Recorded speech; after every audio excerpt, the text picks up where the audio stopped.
Hello, you're watching the news at 8 with me, James Chow. We're live from Beijing and we begin this morning program in the US. Chinese President Hu Jintao is in Washington for a weekend summit on the global financial crisis. Other world leaders from the G20 are also arriving. There's much hope that the meeting that starts Saturday will find a way out of the worst market meltdown in 80 years. Li Ying has more. The stage has been set up at the National Building Museum, the site of the G20 summit. What takes place here over the weekend will be closely followed.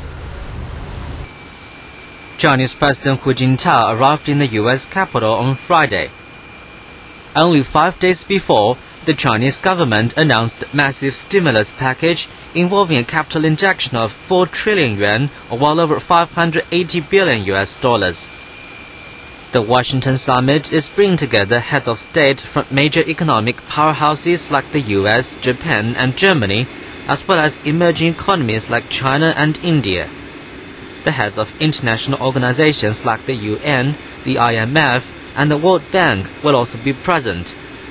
In addition, finance ministers from South Korea, Japan and China plan to meet on the sidelines of the summit. Together, the G20 group represents some 80% of the global GDP, 75% of international trade, and roughly 70% of the world's population. Analysts believe that by working together, the group can help resolve the financial crisis.